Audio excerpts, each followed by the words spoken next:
بہت سے یوتھ ہیں جن کے امپاسبل ٹاسک پھنسے ہوئے تھے، یہ ورد کرنے کو کہا، وہ اس طرح نکلے ہیں کہ وہ حیران ہو گئے کہ یہ ہوا کیا ہے ہمارے ساتھ، کیسے اللہ نے نکالا ہے ہمیں۔ اس لیے اللہ کی فورسز کو کبھی بھی انڈر ایسٹیمیٹ نہ کریں۔ میسنجر آف اللہ صلی اللہ علیہ وسلم کو ایک صحابی نے کہا، میسنجر آف اللہ کے رسول، اسلامک لاز بہت زیادہ ہیں، میں کس کس پہ عمل کروں؟ کوئی ایسا عمل بتائیں کہ میں کرتا رہوں، چلتے پھرتے کروں۔ ذکر of Allah, in order to increase your ایمان you really need to do ذکر آف اللہ۔ اس کی حدیث کیا ہے؟ گپ شپ لگائیں لیکن اتنی نہیں کہ دل سخت ہو جائے، باتیں کریں لیکن اتنی نہیں کہ دل سخت ہو جائے، اللہ کو بھی یاد کریں۔ اور یاد کرنے کے والے سے بہت سے ذریعے ہیں، دیکھیں نماز کے بعد 33 بار سبحان اللہ، 33 بار الحمدللہ، 33 بار اللہ اکبر، یہ تسبیح تو ہے ہی۔ اسی طرح نماز کے بعد اذکار ہیں، پھر سبحان اللہ و بحمدہ، سبحان اللہ العظیم اللہ کو بہت پسند ہے۔ اس طرح درود شریف اللہ کو بہت پسند ہے، درود ابراہیمی جو ہے۔ تو بہت سے ذکر و اذکار مینشن ہے، پھر صبح اور شام کے اذکار بھی ہیں، اس لیے اپنی ٹنگ کو موئسٹ رکھیں، ادروائز ہارٹ ہارڈ ہو جائے گا۔ جب دل ہارڈ ہو جائے گا تو پھر کچھ کرنے کا دل نہیں کرے گا، اور جب آپ ذکر شروع میں کریں گے نا تو آپ کو بڑی ریزسٹنس آئے گی اندر سے۔ اس کی بھی میں وجہ بتا دیتا ہوں، آپ کا دل ہی نہیں کرے گا اللہ کا نام لینے کا، جو سچ بات ہے شروع میں۔ کیونکہ جب ایک برتن پہ زنگ لگاؤ اور اس برتن کو جب مانجنے لگیں تو بڑا زور لگا کے مانجنا پڑتا ہے، تو برتن کو درد ہوتا ہے۔ اگر برتن لیونگ بینگ ہوتا ہے اس کو درد ہو رہا ہوتا ہے، اس لیے ریزسٹنس آئے گی، کیونکہ دل ابھی ایکسیپٹ نہیں کر رہا ذکر آف اللہ، لیکن آہستہ آہستہ کرے گا۔ وہ کالک دھلے گی پہلے، وہ داغ اترے گا پہلے، اب پہلے مانجنا پڑے گا آپ کو، دل کو فورس کرنا پڑے گا ذکر کرنے کے لیے اور نماز پڑھنے کی۔ First you have to force, then it will become a habit, and the third stage it will become a relief and a joy. Okay, لیکن کچھ لوگ ڈائریکٹ جوائے کی طرف جاتے ہیں، وہ بلیسڈ لوگ ہوتے ہیں جن کو اللہ کے ذکر سے ڈائریکٹلی سکون مل جاتا ہے، تو بی امنگسٹ دوز۔ تو اس لیے میسنجر آف اللہ صلی اللہ علیہ وسلم کو ایک صحابی نے کہا، میسنجر آف اللہ کے رسول، اسلامک لاز بہت زیادہ ہیں، میں کس کس پہ عمل کروں؟ کوئی ایسا عمل بتائیں کہ میں کرتا رہوں، چلتے پھرتے کروں۔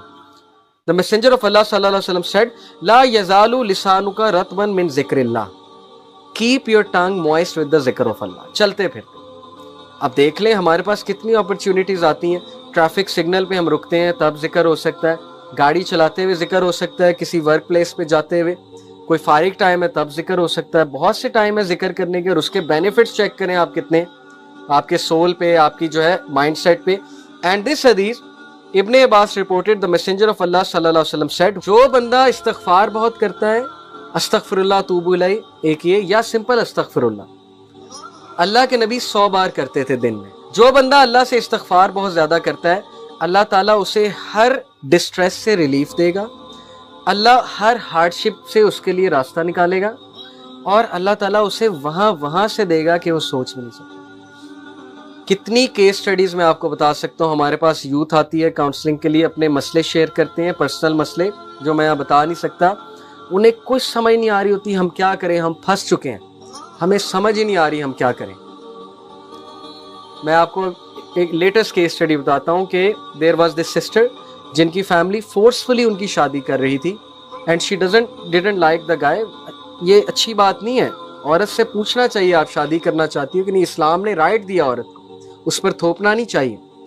اور چونکہ ان کی فیملی تھوڑی سی ظاہر ہے نہیں سمجھتی تھی ان چیزوں کو، تو منگنی بھی ہو گئی تھی، کپڑے بھی خرید لیے، سب کچھ کر لیا، انہیں سمجھ ہی نہیں آ رہی تھی میں عورت ذات ہوں، میں ویک ہوں، میں کیا کروں۔ آل وی ٹولڈ واز کہ ڈو دس ذکر، لا الہ الا انت سبحانک انی کنت من الظالمین، کیونکہ حضرت یونس کو اللہ نے اس سچویشن سے نکالا تھا، اندھیرے سے، مچھلی کے پیٹ سے، امپاسبل سچویشن سے۔ That's it, and she did it miraculously, something happened, حالات ایسے پیدا ہوئے، وہ جہاں شادی ہو رہی تھی انہوں نے ختم کر دی۔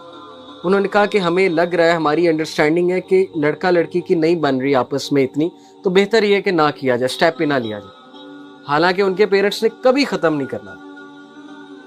تو یہ ایک کیس سٹڈی میں نے آپ کو بتائی ہے۔ ابھی بہت سے یوتھ ہیں جن کے امپاسبل ٹاسک پھنسے ہوئے تھے، لیکن انہیں استغفار کرنے کو کہا، یہ ورد کرنے کو کہا، وہ اس طرح نکلے ہیں کہ وہ حیران ہو گئے کہ یہ ہوا کیا ہے ہمارے ساتھ، کیسے اللہ نے نکالا ہے ہمیں۔ اس لیے اللہ کی فورسز کو کبھی بھی انڈر ایسٹیمیٹ نہ کریں، استغفار کو پکڑ لیں، انشاءاللہ you will C the result. میں ایک واقعہ سنا کے بات کو ختم کرتا ہوں۔ امام احمد بن حنبل کا ایک بہت مشہور واقعہ۔ Imam Ahmad bin Hanbal is one of the great imams, 4 imams ہیں۔ امام احمد بن حنبل اتنے مشہور تھے، اتنے فیمس تھے کہ لوگ لٹرلی ان سے ملنے کے لیے دور دراز علاقوں سے آتے تھے، اور تب سواریاں بھی نہیں اتنی ہوتی تھی، تو امام احمد بن حنبل ایک بار عراق کے ایک علاقے میں گئے اور وہاں پر جب تھک ہار گئے تو ایک مسجد میں جا کر انہوں نے ریسٹ کرنا چاہا. تو ہوٹلز وغیرہ نہیں تھے اس علاقے میں. امام احمد بن حنبل چونکہ کام کے لیے گئے تھے, مسجد میں ریسٹ کر رہے تھے, تو مسجد کا خادم آیا. وہ سب کہتا ہے پتہ نہیں کون شخص ہے, کیونکہ پھٹے پرانے کپڑے تھے, سفر کر کے آئے تھے. انہوں نے کہا نکلو باہر, کون ہو تم؟ اب وہ امام اتنے ہمبل ہوتے تھے, اتنے ہمبل ہوا کرتے تھے ہمارے بزرگ, انہوں نے نہیں بتایا میں امام احمد بن حنبل ہوں. انہوں نے کہا کہ I just want to rest a bit. اس نے کہا کہ ریسٹ الاؤڈ نہیں ہے, نکلو یہاں سے, چور چکے آ جاتے ہیں تم جیسے. امام نے ریکویسٹ کی لیکن نہیں. وہ بیچارے اٹھے, جا کر سیڑھیوں پر بیٹھ گئے, وہاں ریسٹ کرنے لگے. وہ بندہ وہاں بھی آ گیا, اس نے ہاتھ پکڑا ان کا, بازو پکڑ کے گھسیٹ کر دھکا دیا کہ نکلتے ہو کہ نہیں نکلتے.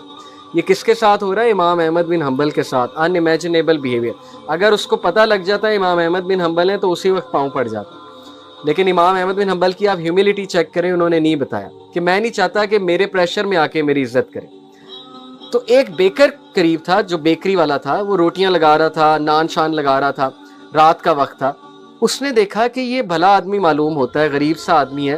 اس نے کہا اب ایسا کرے آپ میری طرف آ جائیں. امام احمد بن حنبل بڑا خوش ہوئے. کیا دیکھتے ہیں کہ جب وہ اس کی طرف آئے, آ کر بیٹھے, تو وہ بندہ نا استغفار بہت کر رہا ہے, استغفر اللہ استغفر اللہ استغفر اللہ توبو الیہ, اور روٹیاں لگا رہا ہے, ساتھ ساتھ نان لگا رہا ہے. تو امام احمد بن حنبل بڑا خوش ہوئے, کہتے کہ او مین آپ بہت زیادہ استغفار کرتے ہیں. تو اس نے کہا کہ اس کی ایک وجہ ہے. امام احمد بن حنبل نے کہا کیا وجہ ہے؟ ہی سیڈ کہ میں نے ایک حدیث سنی. امام احمد بن حنبل اور خوش ہوئے کہ حدیث جانتا ہے بندہ, نیک آدمی ہے, اچھا سناؤ, کیونکہ وہ محدث تھے, مسند احمد انہوں نے لکھی ہے. ہی سیڈ کہ میں نے حدیث سنی ہے کہ اگر کوئی بندہ اللہ سے اپنا کوئی کام کرانا چاہتا ہے تو بہت استغفار کرے.